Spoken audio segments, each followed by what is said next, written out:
Hola, antes de comenzar con esta historia me gustaría que le hicieras like a este vídeo y te suscribas para poder subir más contenido como este.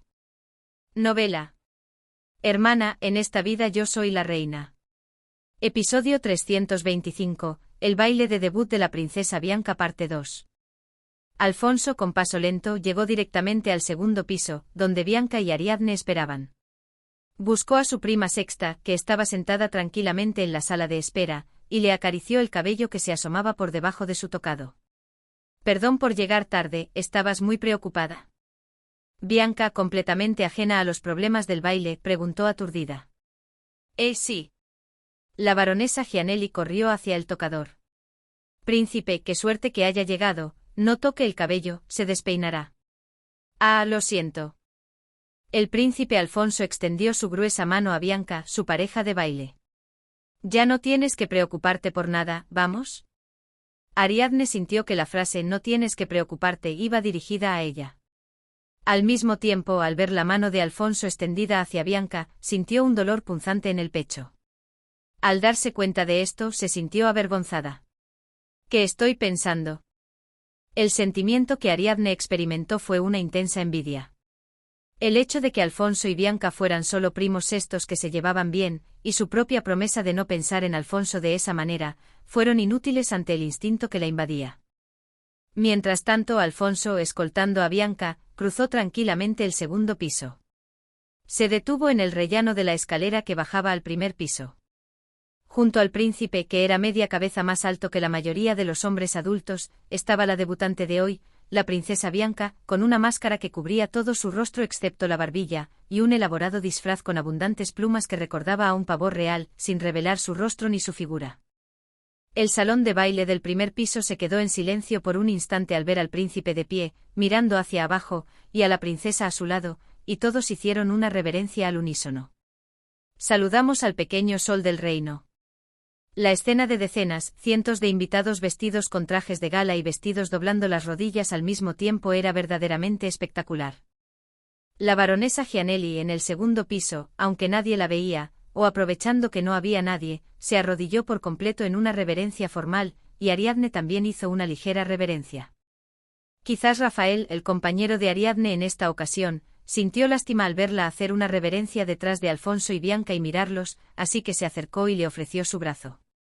Señorita, ¿vamos nosotros también? Gracias a Rafael, que le habló en tono de broma, Ariadne finalmente pudo esbozar una sonrisa forzada. Gracias, Rafael.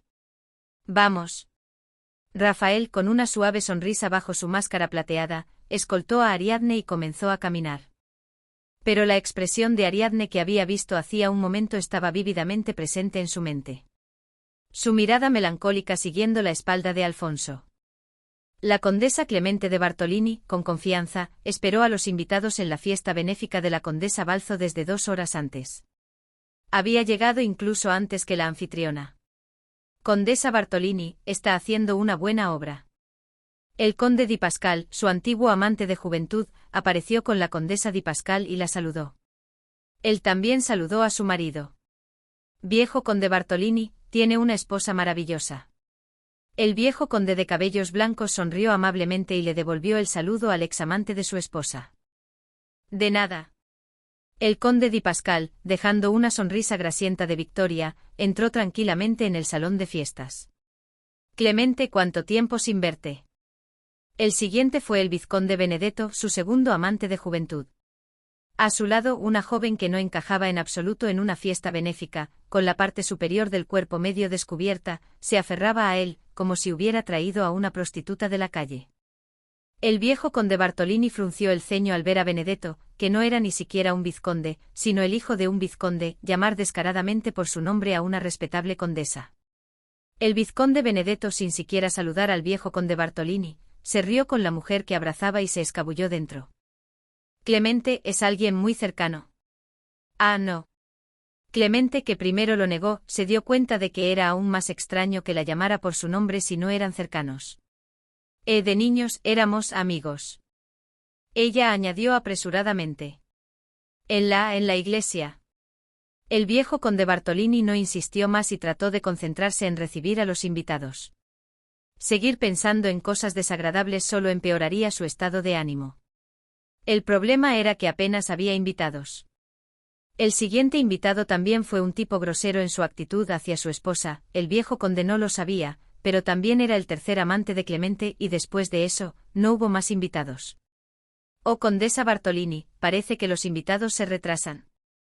Mucho tiempo después, la baronesa Loredan, miembro de la Asociación de Mujeres de la Cruz de Plata, llegó y miró a su alrededor. El salón vacío era desolador. Sí, así parece. ¿Y la marquesa Salvati? Dijo que vendría.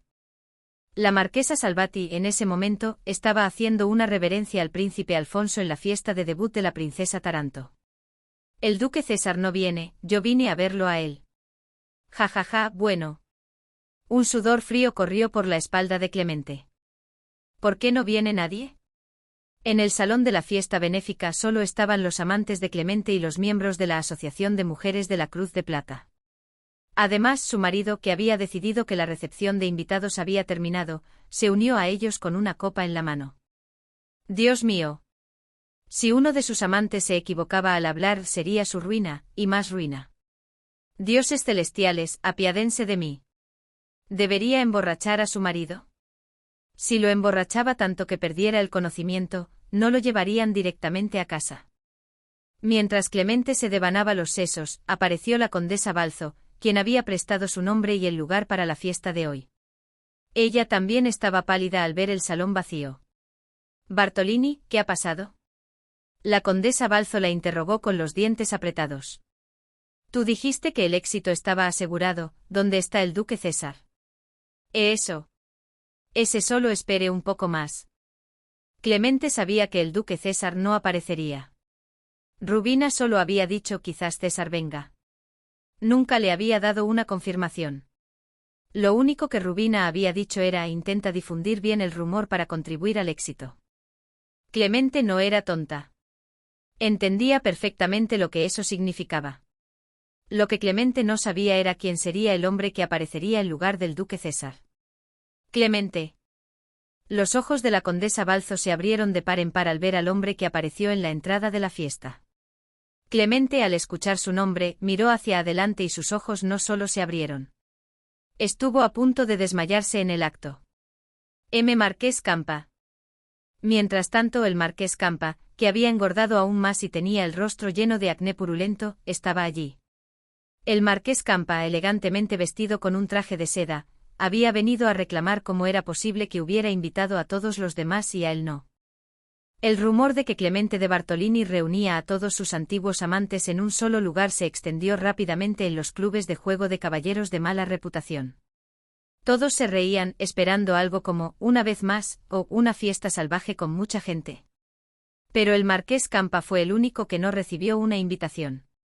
Incluso cuando escuchó que su marido también iría a esa fiesta, el marqués Campa se emocionó de otra manera. Esta mujer descarada finalmente estaba preparando algo grandioso. Además, el título de la fiesta era Fiesta Benéfica, lo que era muy propio de Clemente de Bartolini, la mujer más loca de San Carlo. El marqués Campa, que había experimentado todas las maldades de San Carlo, no podía perderse una oportunidad así. La mala reputación de el hombre más malvado de la capital era su orgullo. Así que, preparado para ser rechazado en la puerta, corrió con su silueta de sapo, pero el marqués de Campa se sintió avergonzado desde la entrada de la fiesta. El ambiente era verdaderamente bueno y sagrado, y por todas partes de la sala de fiestas había estatuas de Jesucristo. Bajo la iluminación limpia y brillante, señoras mayores con vestidos recatados masticaban comida sana y sin sabor, hablando de los dioses. Entre ellas, de vez en cuando, se colaban los examantes adúlteros de Clemente con cara de asco. Pero el marqués de Campa no tuvo la oportunidad de quejarse adecuadamente. ¿Clemente? Porque la condesa Bartolini se desmayó con los ojos en blanco. La espuma en la boca fue un extra. El baile de debutantes de la princesa Bianca fue un gran éxito. Menos de 30 minutos después de que el príncipe Alfonso trajera a toda la sociedad de San Carlo, llegó León III. Se rió a carcajadas al ver el canal de vino de frutas que serpenteaba por el salón de baile y se mostró muy satisfecho. El hecho de que muchos nobles extranjeros y comerciantes asistieran al baile, trayendo nuevas caras, también contribuyó a la satisfacción del rey. Para León III, la sociedad de San Carlo había sido demasiado aburrida hasta entonces. El único obstáculo fue disuadir al rey de intentar beber directamente del canal de vino de frutas durante el brindis de debutantes. Una vez superado ese punto sin incidentes, todo lo demás fluyó sin problemas. Como León III estaba muy complacido con el baile de máscaras después de tanto tiempo y no se iba, Rubina también se vio obligada a quedarse en el baile.